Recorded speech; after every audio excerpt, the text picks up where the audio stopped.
Thank you, Honorable Speaker. Just to confirm, yes, it's indeed true. The Cabinet Secretary did write, and I was copied in that letter. And we have also since written to him, requesting him to appear before the House next week, Wednesday, I think 13th of this month, next week on Wednesday, together with the Cabinet Secretary for Education, CS Migosi. But Honorable Speaker, allow me also, Honorable Speaker, now that I have the mic, to also ask members. For instance, if you look at the questions that were being asked, a number of the members whose questions were to be answered are not in the House now. You also, if you look at the order paper today, Honorable Speaker, there are quite a number of members. And I was just looking if I can find the member for Gatanga. He's not here. He has a question to ask. If you look around, look for the member for Embakasi West, Honorable Mark Mwenje. He's not here. And he has a question to ask. On and on, I have seen the Honorable member for Baringo Central, Honorable Kandie, is here. And we must commend the Honorable member for Baringo Central. Gonzirai, the member for Kinango, not here. Member for Funyula, as always, Honorable Speaker, the member for Funyula is always in the House. He has a question, he is here. Member for Bahati, the Honorable Irene Joki, not here. Member for Malava, the Honorable Malulu Ijendi, he is at his usual seat. He is always there, and is a vice chair of a committee. Honorable Speaker, we were in the House, and I could go on and on and on and on and on. Dick Maungu, not in the House. Honorable Speaker, Honorable Robert Basil, not in the House. Sarah Korere, as always, in the House, and she's here. Oh, Basil is here, the member for Yata, my apologies. Rael Kasiwai, she sits somewhere. Just let the majority leader somewhere around there. finish his I don't see her. She's not in the House. Honorable member for Kajiado South, Samuel Parashina, of course, as always, never in the House. The member for Matuga, who is also a vice chair of the CDF committee, Kasim Tandaza, always in the House and in the House now. Member for Igembe Central, I am on a point of order, Honorable Speaker. Daniel Carido, always in the House. Members, he's here, Honorable Speaker. The majority leader is on a point of order. Sarah Korere, you will have an opportunity. So the member for Mwingi West, Charles Ngusia CNN, always in the House, but she's not there now. Member for Kolomani Shinali, usually on and off in the House, is not here. But Honorable Speaker, what point am I making? We were in the leadership conference last week. Honorable Speaker, under the able leadership of the chair of the Parliamentary Service Commission and also our speaker, and part of the issues that were raised by members in that conference is House attendance. And more so, calling on chairs and their vice chairs. Honorable Speaker, this afternoon, you have had to sit there and wait for at least 10 minutes for us to garner quorum. This House has not less than 60 chairs and vice chairs of committees.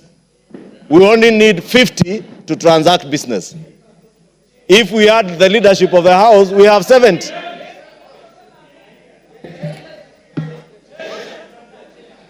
Honorable Speaker, I counted the chairs who were in the House at the time you asked for the quorum bell to be rung. Only 5 chairs of committees were seated in the House, and about 7 vice chairs. Where were the other 43, Honorable Chair? I want to say, Honorable Chair, Honorable Speaker, I wanted to ask that you remind these chairs and their vice chairs, Honorable Speaker. As we said in Naivasha, we have only another 4 weeks to go for a long recess. But these are the 4 weeks of reckoning. If you are a chair of a committee, you must be in the House at 2:30. If you are a vice chair, you must be in the House at 2:30. There is no reason for the Speaker to come and sit and wait for quorum When there are members who have business to be transacted on the floor, they are not in the house. When we have chairs who should be responding, and this kind of behavior, Honorable Speaker, the member for IMPEACH Central should know. We are not in a marketplace in IMPEACH Central for him to walk in and shout that he's here. He knows he should also have been here at 2:30. Honorable Speaker, I was saying it's imperative that we reiterate from your seat, Honorable Speaker, the need for members to be in the House, especially chairs and their vice chairs, because even if all these members who have to ask questions were in the House, Honorable Speaker, and statements, you need those chairs and their vice chairs to respond and tell you when does the member expect an answer.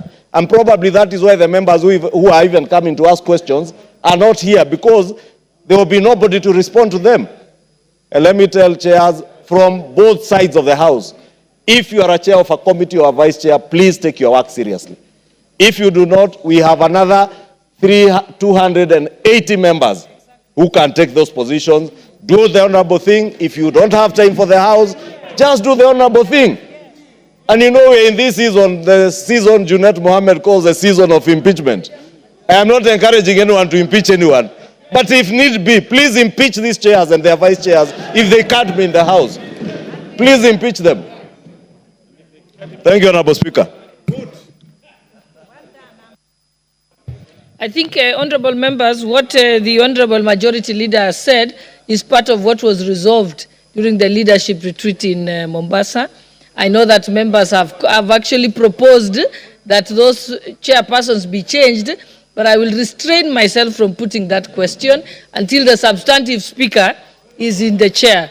But meanwhile, before we proceed, what's your member for Kitutu Masaba? What is your point of order?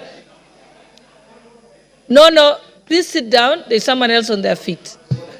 Thank you, Madam Speaker. With all respect to our majority leader, Madam Speaker, I was worried whether the honorable majority leader is in order to knowing very well that our constituents are watching this television. Is it in order for him to name individuals name by name, reading a list, whereas some of the members whom he has named were here during the morning session all the way to the end, and they are out here coming, so they have not missed their attendance. Some of these naming can be very damaging.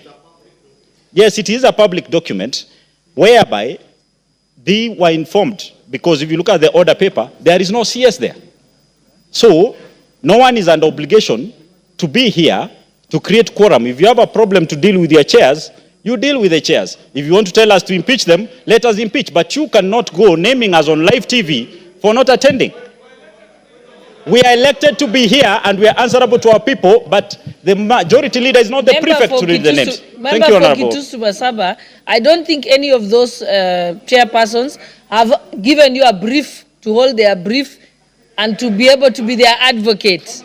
So I think they will speak for themselves. Honorable member for Kitutu Masaba, please be seated. Yes, you do not hold a brief for them. They shall respond on their own behalf. The Honorable Sarah Korere, I will give you an opportunity. Thank you, Speaker. Speaker, I think I'm in agreement with the majority leader that those people who have been bestowed with leadership must be held accountable for the positions they have been given. And Madam Speaker, again on the cabinet secretaries, you know, Speaker, today, our very good friend and sister, Soipan Toya, had lost her brother who was being buried today.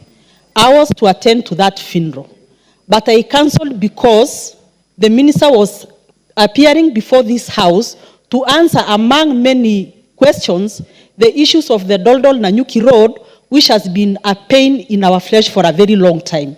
So, Speaker, it is also good for these CSS to give us, notice in good time, because we are now just hearing it here. We had the whole of yesterday, and even last Saturday,